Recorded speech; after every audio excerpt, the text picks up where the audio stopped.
Oh, look, that is the face of a child that never gets food.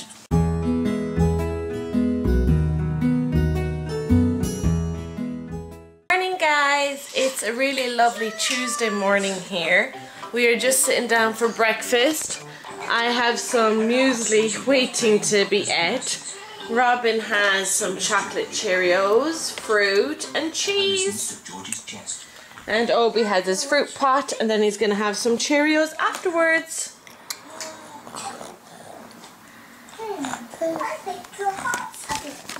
So today I have a training day. Not a training day, I have a workshop to go on after work. Which means that it's going to be another kind of 9 to 3 thing. So Mum is taking the kids to her house again. We'd be lost without my mum.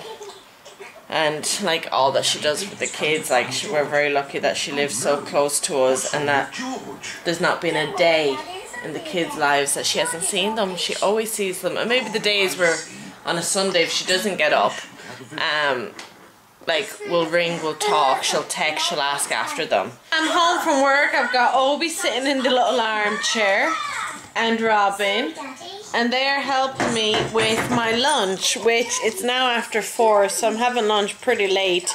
I was just busy. I was on the phone to estate agents and banks and a few different things. So now I'm getting help eating.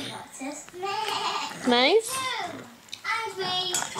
So I'm just sitting on the floor with them. Here you go. I have no idea what I'm going to do for dinner today. The kids have already ate. They ate with Mum. Thank you. Can I show the guys your new toy? This is what my friend Noreen made for Robin. This little guy or girl.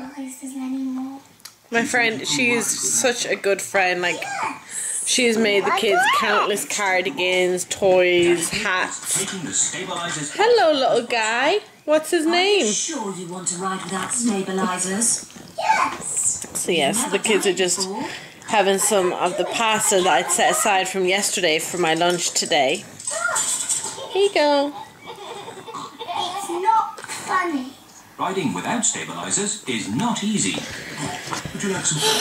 It's just been one of those days, kind of a busy day. I did the extra hours in work again. Steady. Go. Now we're just chilling out.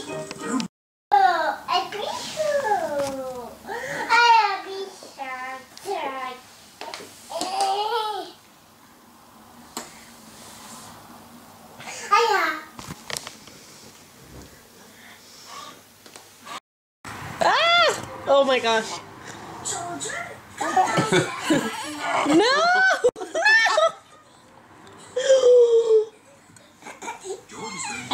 Do you want to know what side it fell down on your jersey? He wants pizza. Here, okay, hang on. No. It's too hot! Oh my gosh. Oh, it's always strapping.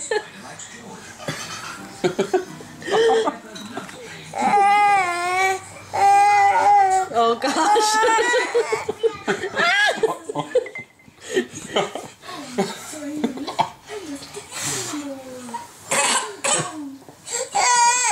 Oh, look, that is the face of a child that never gets food.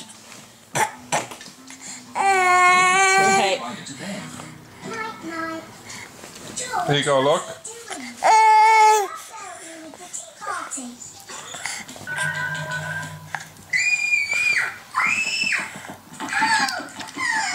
Nice.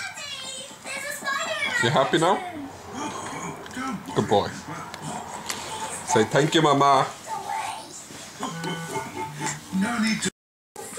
So we're gonna do the childhood tag. Morgan is stuffed, I'm stuffed.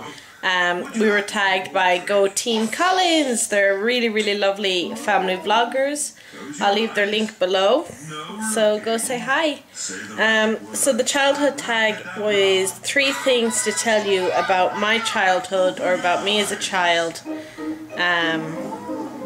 So the first thing I can think of is and it's something that you wouldn't have known about me either, is as a child I did speech therapy. It wasn't that I found it difficult to talk, or it was just that I pronounced different words differently, so my B's would be D's and vice versa, and I spoke way too fast. So I was in speech therapy for 7 years, and during this time Kylie Minogue and Jason Donovan were really popular with that, especially for you. So do you remember it? And I went into speech therapy, and my speech therapist Mona came out to my mom, and she was like, you know, is something wrong? You know, has something happened? And my mom's like, no, why? And she's like, she won't speak to me. She won't talk at all. So mum came down. I was sitting at the table. I don't know what age I would have been.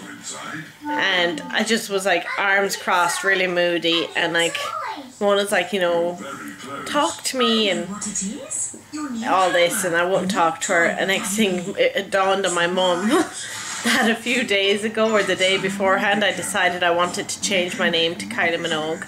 So the speech therapist for the whole session had to call me Kylie.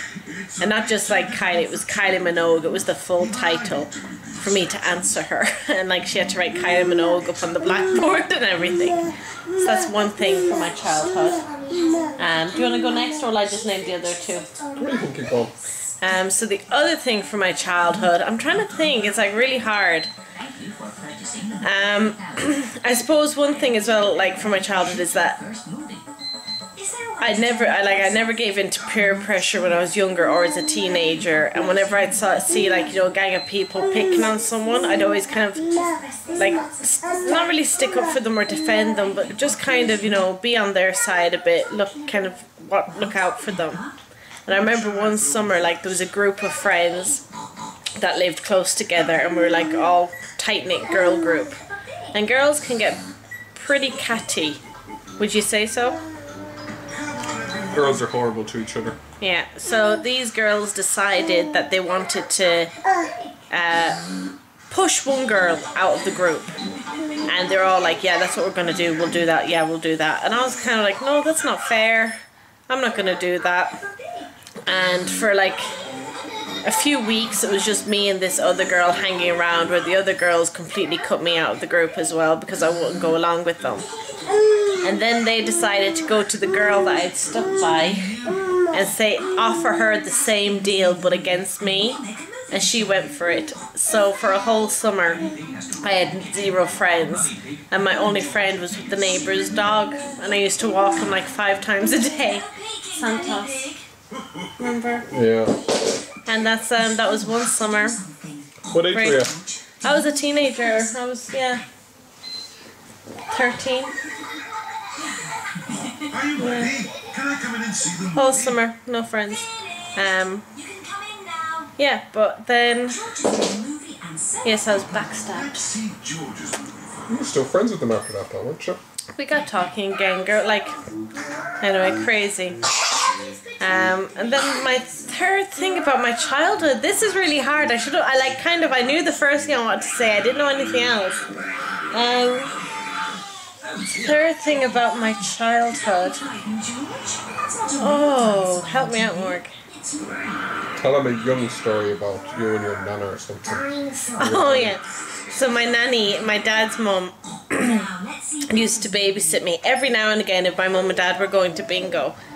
And this one night, whenever she babysit me, I used to tire that poor woman out.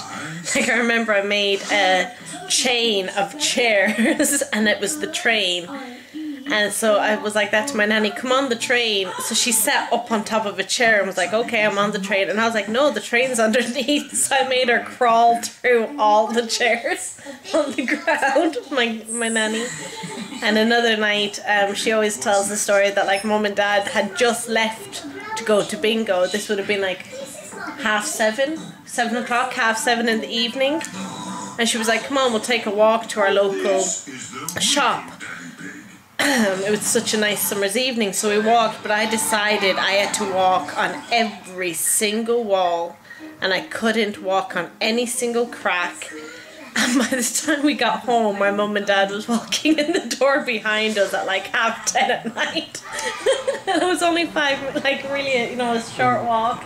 But yeah, so that was, and I used to like, she'd bring me to the shop, and as a toddler, I would just go wild in the shop, and I'd run and just start taking off my clothes. And she'd be like chasing me and picking up a sock here and pants there and a nappy here. And she'd just be screaming at all the staff, lock the doors, don't let her out. Because the staff would know when I would be coming that there'd have to be a staff member on each door, because I would just go crazy. Yeah, I think that's my 3 memories of childhood right there. Your turn. Good ones. When I was 1, on my first birthday, I stopped breathing unexpectedly, and they don't know what it was. So I got rushed into the hospital and are given a tracheotomy. That's you see scar there. Yeah. So it's on a machine to help me breathe for a good few months. I was in hospital for nearly a year. What was funny is, as a baby, because I had the thing in my neck, I couldn't make any noise, so I couldn't make any laughing noises or anything like that. So I'd be like I'd be sitting in my little hospital bed kind of thing, just like shaking, but no noise coming out at all, just me laughing, shaking. Just do it. That's what I look like as a baby laughing. They still don't know what caused it, so I don't know. They just said stop breathing, nearly died. Not really a good thing to happen to a baby. Like, there was nothing to pinpoint it. You'd gone swimming and you ate your first beef stew. Did I? Yeah. I know the swimming bit, I didn't know beef stew. Yeah, you'd had your first... Was it lamb by any chance? That would explain everything. I don't know, like your lamb. mom just said you had your first beef stew. So that's why I was always so kind of nervous to bring Robin swimming till after her first birthday, I don't know. Yeah, no problem with the beef stew. No. There's chlorine, I always just think of chlorine in the water. Yeah, so when was it when she went swimming that time? It was after her first birthday. Yeah. I was 6 months pregnant with Obi when I took her swimming. So yeah, but the consequence of such is that I've always had crappy breathing. Like, just always. It's kind of like asthma, but inhalers don't work for it. So I don't know. Okay. What's memory number 2? You asking me? Yeah. Your childhood memory? That's the way it works when you're married, isn't it? I don't know what you're going to say about your pet. Oh. This is a sad memory. This is like something that there's just not, you'd see on like a film like The Omen or something. The Omen? Yeah, you know, pets gone wild. Yeah. I don't think that's what The Omen was about. Yeah, actually The Omen was the sinister child, wasn't it? Yeah. Oh, I don't Pets know. gone wild. It's just something you see on a horror film. Okay, so when I was younger, I had a pet dog called Thunder, and Thunder was half wolf, half husky, and I loved her. She was great. But we went on holiday one time, and neighbours were taking care of Thunder, and she was in the garden. And before we went, I had this like big, huge kind of doll, kind of stuffed thing. So I had like hard arms and legs, but a soft body, and a hard head. So I wanted to bring it, and Mom was like, no, you can't bring it. And just like, that was that. I think what did we have to do? We had to wash it, didn't we? Yeah, it'd been washed. It had been washed, it wasn't dry in time, so it was like hanging on the line. And Mom was like, it'll be grand when you come back. So we came back a few days later. The whole trip back, I was like, oh, I can't wait to see Freddie. Can't wait to see Freddie. Just like, you know, kid, one track mind, can't wait to see Freddie. Wasn't even thinking about the dog, I'd say. I was thinking about Freddie, my toy. So we pulled into the garden, and I was like, where's Freddie? And I looked to the clothesline, and all that was left of Freddie was a head hanging on the clothesline. Severed from the body, from the soft body. And there was plastic limbs chewed up all over the garden. And remnants of doll body. That was the end of Freddy. Sad. Yeah. Sad, Needless to say, funny. Thunder got to Freddy and destroyed it. There was nothing you couldn't save it. I had the head for a while, but Oh God. in hopes of fixing it, but no. I loved Thunder. And actually, Thunder had a litter of puppies, and it was really interesting. There was like a dollhouse in the garden, and like a big wooden dollhouse, like a life-size one kind of thing. And Thunder dug a huge hole under the whole thing, so I'd say maybe easily enough for like a human to climb under, and kind of went in there, had her puppies. But my friend Chris ended up taking one of the puppies, and they called the puppy Kona. And they had Kona for years and years and years and years. Did I show you pictures of Kona? Mm-hmm. And Chris lives in the States still, and I've like moved back to Ireland. But we're still friends. Mm-hmm. Chris is like one of the nicest people you'd meet, and his wife Ashley is just amazing. They came over last summer now. It doesn't feel like it was like a year ago. No, a year ago. Coming up. Yeah, it's nearly a year ago. So. I was very pregnant at the time with Obi, so couldn't do much. You were very, very pregnant. And it was hot.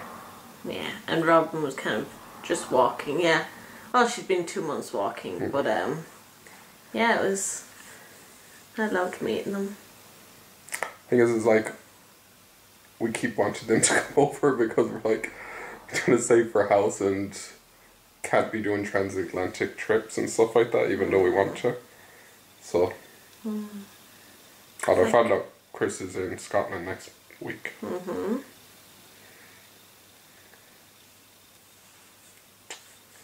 What's your third childhood? Well, that segues into the other one. Oh, okay, so Chris is... There you go, Chris. You're the third memory. Hi, Chris. Only you were the third, so you weren't the first. Awkward. Oh. Yeah, so we want to thank Go Team Collins for tagging us for that challenge. That was a really nice challenge. I like that one. Nobody got hurt in this tag. No one had to taste anything spicy Nobody or horrible. vomited in the kitchen. Yeah, oh my god, do not do the cinnamon challenge. Wasn't that bad. Morgan, I was still cleaning cinnamon up like a month after the challenge. I just like splurted it everywhere. It was like pebble dashed all over my tiles. Okie dokie. Night night, guys. Night, guys. See you tomorrow. Oh, and thank you for everyone that's been like watching and thumbs upping and commenting. So Thanks, if you've guys. made it this far, leave a comment. Bye bye. Bye. Do the hand thing. No, don't. Do the what? Do the.